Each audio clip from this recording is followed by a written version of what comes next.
Because to sue or to be sued means an assertion of rights. Okay? Take note of that. Yes, Your Honor. All right, proceed, Counsel. I think we're through with the witness, Your Honor. We have already established all of these records that are in place in the Securities and Exchange Commission, and we will introduce other evidence on this point at the proper time, Your Honor. What's the pleasure of the Defense Counsel? We will. Yes. Mr. President. The Majority Floor Leader. Yes, Mr. President, may we move to suspend for 15 minutes, and may we call on the other members of the court to join the Senate President in the Senator's Lounge for a short caucus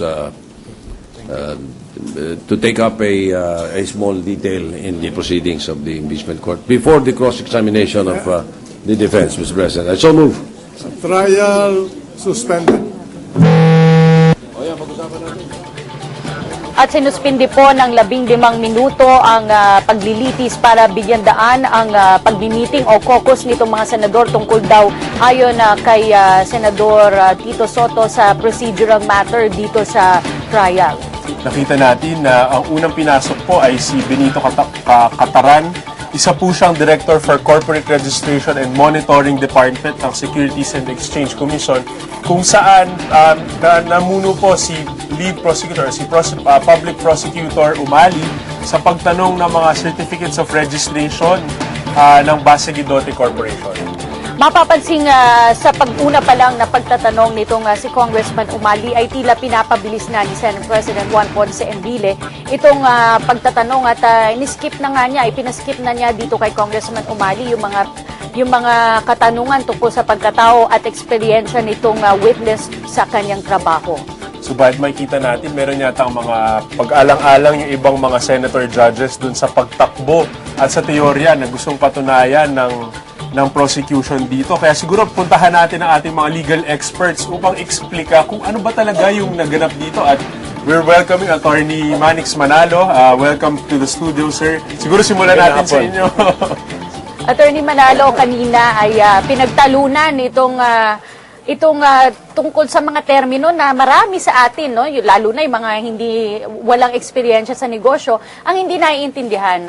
Itong konsepto ng pagre-revoke ng registration at pagdidissolve ng isang corporation. Ano po bang ibig sabihin nito?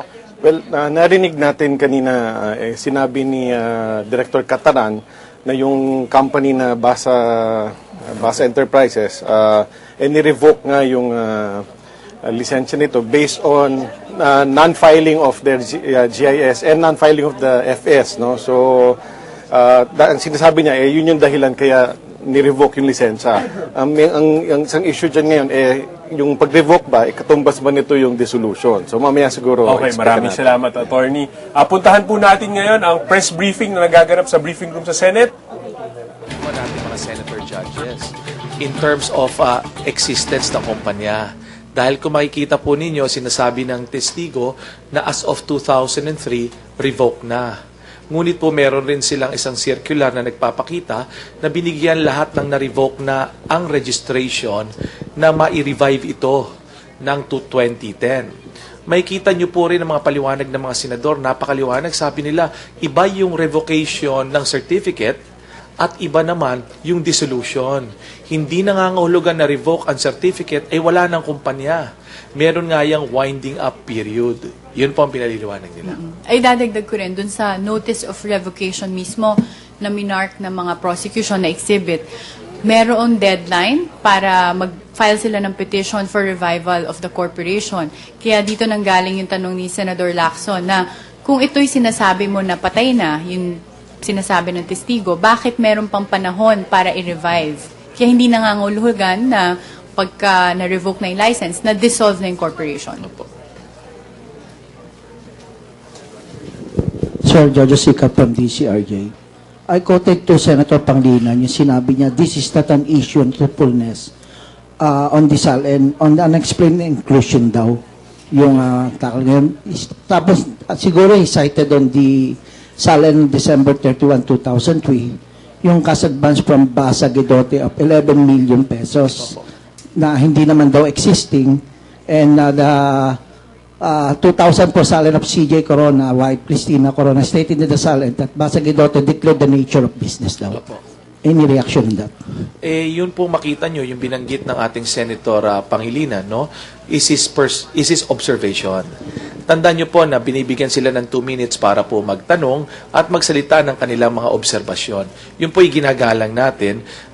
In fact, that is a confirmation na ang pag-uusapan dito ay SALN. Kung tama pong isinama o hindi isinama, ay dapat pong tukuyin sa mga susunod na araw. Pero po, lagay lang natin sa focus po, pinresenta ang testigong ito upang ipakita lamang po na ang kumpanya na Basa Guidote ay wala na po. Yun lang naman po ang tututukan po natin doon eh.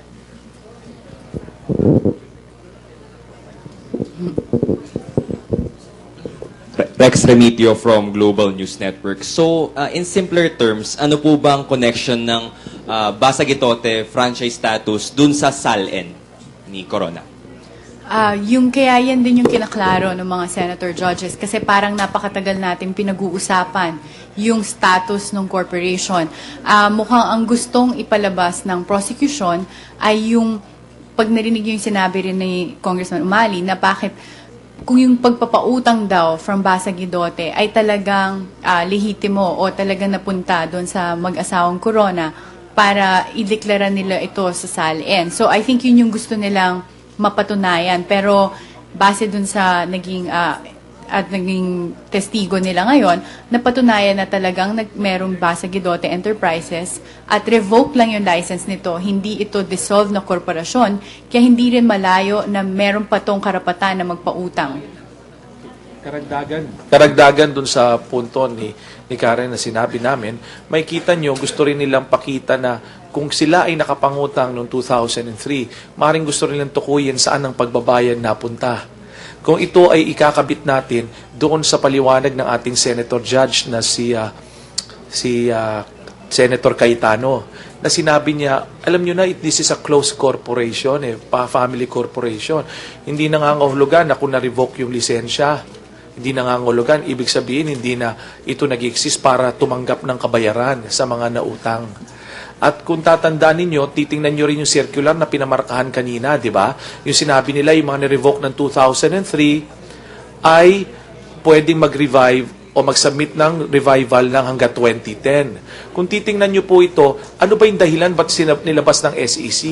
Kasi po, may pagkakataon na yung mga ni-revoke nila, hindi nila alam na wala na pa silang certificate, wala na silang otoridad.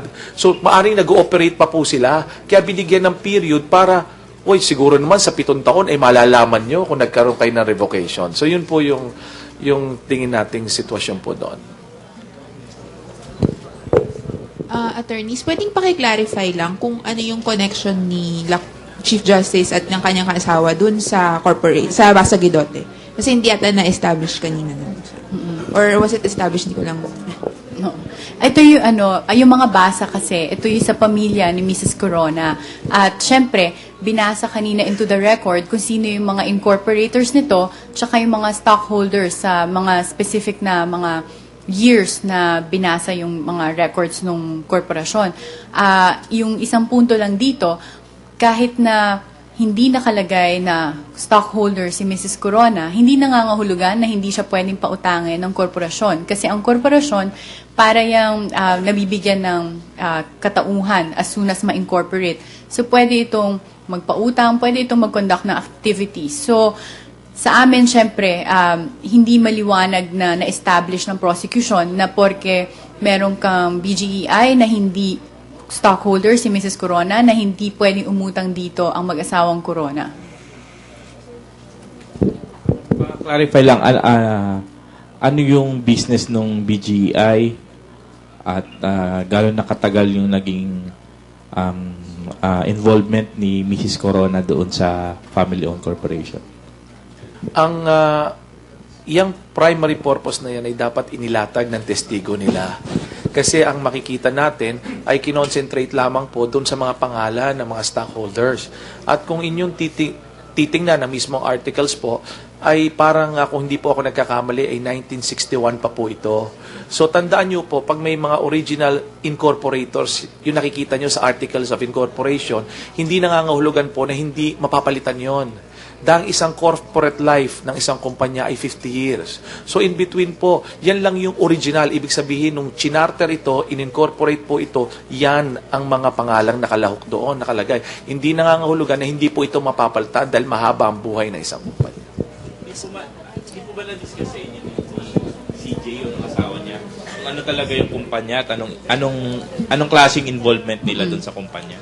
Makikita nyo naman, public record, yung BGEI. Pag pumunta kayo sa SEC, pwede nyo kunin yung Articles of Incorporation, nandun sa primary purpose nila, kung para saan yung kumpanya. Ang alam namin, itong kumpanya na to ay may mga pag-aari, may mga lupa at mga iba't ibang assets. So, maaring holding corporation, pero simula 1961 pa to, nung na-incorporate. Oo, si Mrs. Corona, ang pagkakaalam namin, eventually naging stockholder siya. Siyempre, hindi lang binasa ng prosecution, hindi nila pinabasa doon sa kanilang testigo, yung doon sa mga taon na stockholder na si Mrs. Corona. Pati tandaan po ninyo, 1961, i-deduct nyo na lang po ang edad ni Mrs. Corona ngayon. Kung siya po ay mahigit 60, 1961, ano po ngayon? 71, 81, 91, 2001, 2011, less 50 years. Ano po? Ilang taon po yung tao. So baka masyado pa siyang bata para gawin ng mga panahon na yon. So mga baka lolo niyan o mga magulang niya, yan po ang malalaman natin. Apo. So meron pong document na to prove Cristina Corona is was a stockholder. Ang pagiging stockholder po ay hindi ang pagiging stockholder o hindi pagiging stockholder ay hindi po katunayan na hindi ako pwedeng mangutang sa isang kumpanya. Yun po liliwanagin. Hindi nagiging requirement na ako'y dapat stockholder para makapangutang. Kung kaya po lang magpangutang, pwede kang lapitan, lumapit at humingi po ng tulong. Ganun po. Pwedeng comment lang po dun sa sinabi ni Representative Umali na fictitious daw po yung loan. Ay, yun nga po, kita nyo ilang pagkakataon na pinapaalalahanan ang mga abogado na tumatayo, no? Hindi lang po si Congressman, pinapaalalahanan ng ating Senate President